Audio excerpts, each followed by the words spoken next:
Hi everyone, welcome to today's Angry TV. It's another technical edition.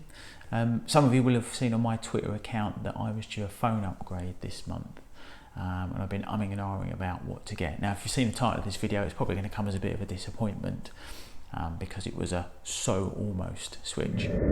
So for me, as you know, I'm an Apple user, have been for years and years and years and years, and I'm just sucked in.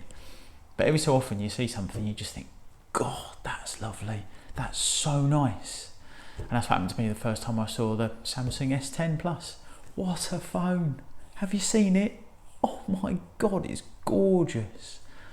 It's just such a nice thing to look at. It's beautiful, it's big screen, bright icons, and the best thing is it's just different to the Apple stuff.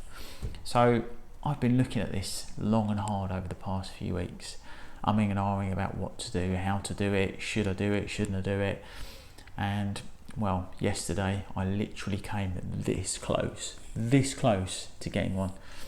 I'm not kidding, I literally went to the shop to go and buy an S10 and a Galaxy Watch to go with it. And when I got there, I just couldn't do it. And I've made my mind up. To make the switch to Android, but I literally came to the shop to talk to the guy, and I just couldn't do it. So, unfortunately, my upgrade, as most of you have probably recognised, it's another iPhone. Look at the face. Look at the disappointment in the face that it's another bloody iPhone.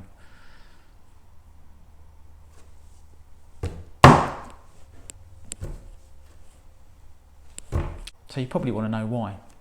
So basically I'm going to do 5 reasons why I'm sticking with Apple. Reason number 1.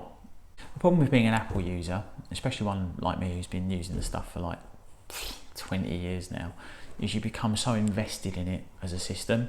It all just kind of works together.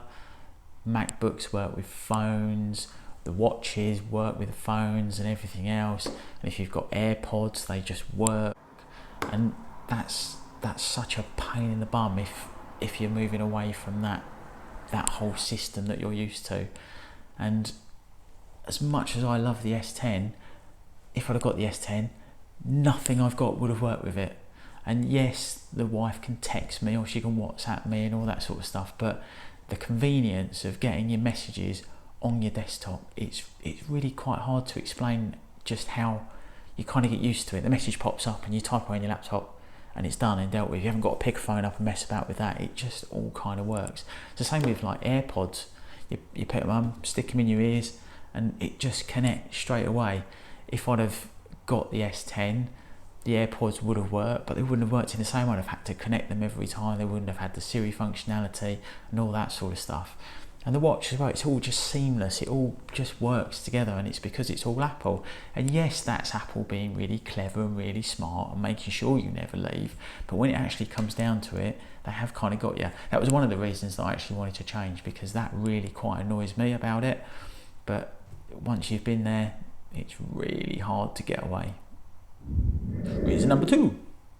Now, like loads of people like me would have told you, iMessage is the big one for Apple users, and I don't even know why. It's just this Apple thing. It just works.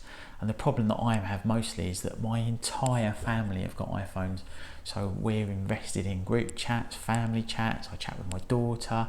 Just literally everybody I know closely has an iPhone, and it's just that whole convenience thing of being able to iMessage each other, and there's no texting and messing about. Pictures go through, videos go through. My wife and I can do silly things on our watches together and it comes up as a picture in iMessage, and all of that functionality is stuff that I use day to day, and that just makes it so difficult to move away from. I mean, let's say I'd got the S10 yesterday and I texted my wife, so she's so used to texting me by iMessage that it just wouldn't have kind of worked. It would have gone through as a text message to her. She'd be text messaging me back. If I sent her a picture, it would have been an MMS on her phone or an MMS on my phone, and it's just a big old mess. And yes, we can use WhatsApp, but practically speaking, if you're already set up in groups for iMessage with all of your family and friends, to then ask them to have to go and download WhatsApp or something else, or Google Duo is the thing that I was looking at for FaceTime. It's a pain in the arse for everybody, and you don't want to be that person. You don't want to be the one that's making everybody else's life difficult just because you've got an Android phone. And that's that. iMessage for Apple users, again, it's one of those little things that they hook you in with, and it's just brilliant. It just works. Number 3.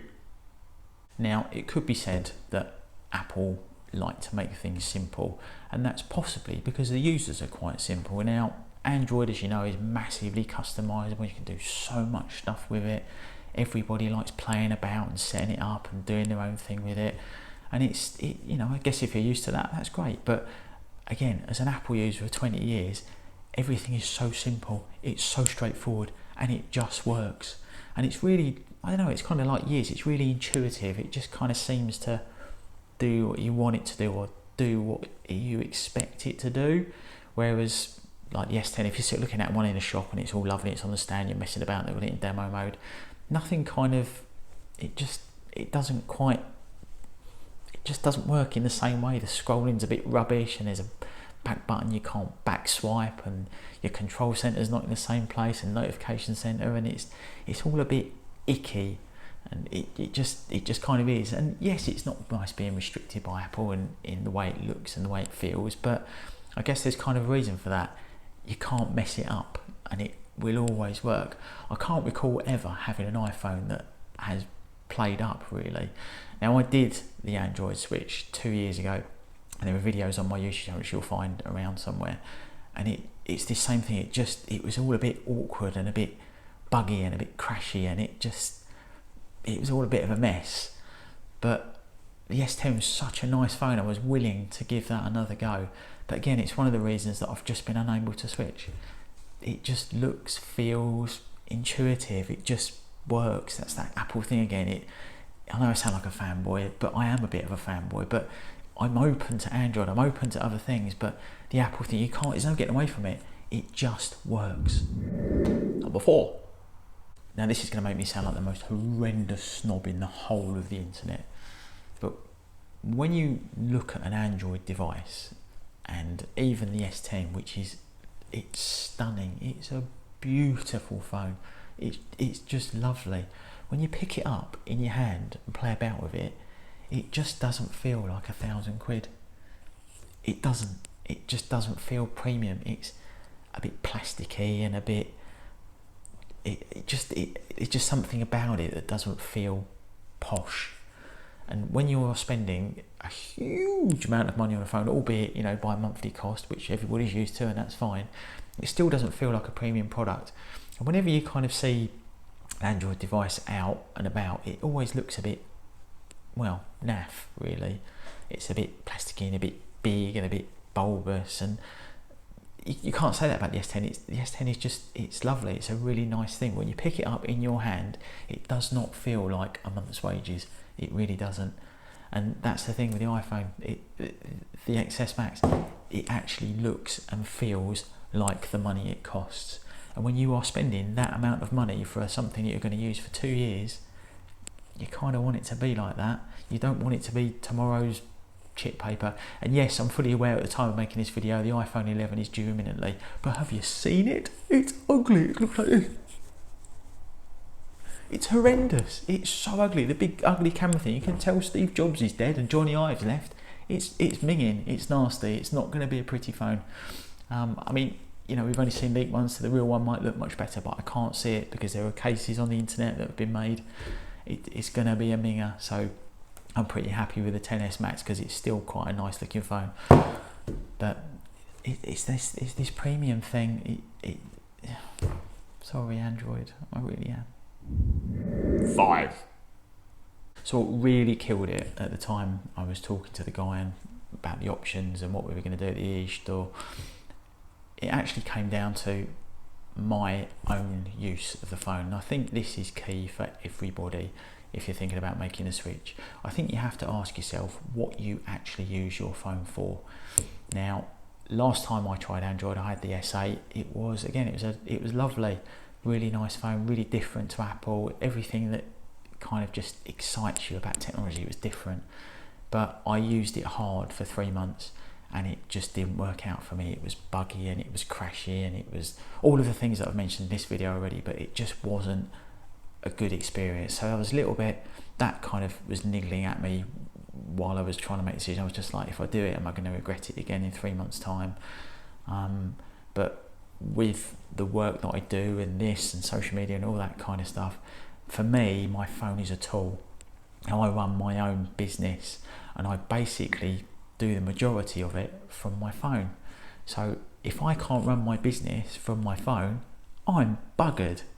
So let's say we bought the S10, we get 2 months into it and I start having problems and things are crashing and not working and not doing what they should. Ultimately, my business will suffer.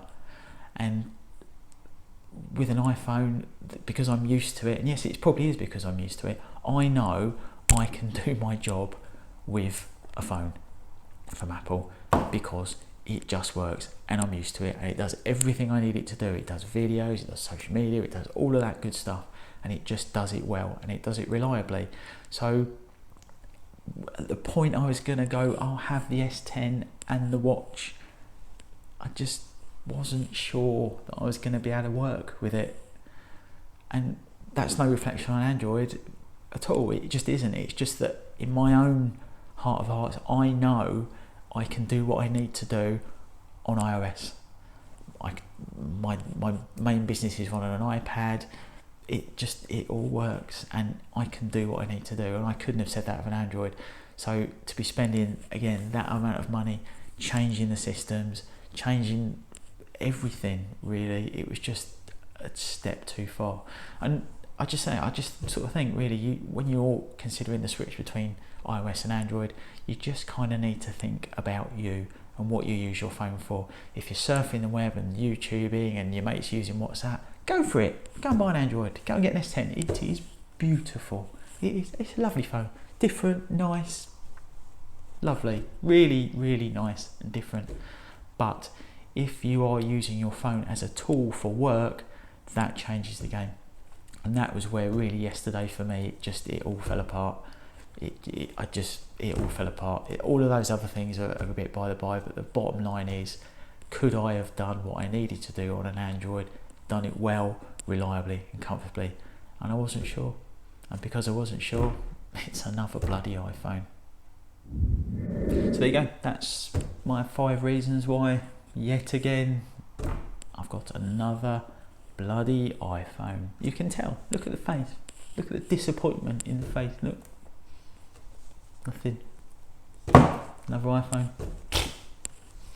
But I can work. I don't think my 5 reasons are unreasonable, and it's certainly not, oh, I hate Android, because I really don't. I think it's brilliant.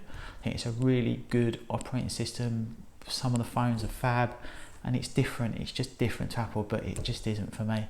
And I can't genuinely see any point in the future where I'm going to go, yes, Android is going to be it. And that is so depressing. What I'm hoping is that iOS 13 really changes the iPhone for the better. It's quite a radical new operating system, and there's lots of different features. You can have a dark mode. Ooh, it's exciting. But there's lots of stuff like that will hopefully change the experience and just make it like something new. And yes, they're playing catch up with Android. They always have and they always will do. But it might just give Apple users something interesting and something new. And that's where Android is kind of here going, I need trouble.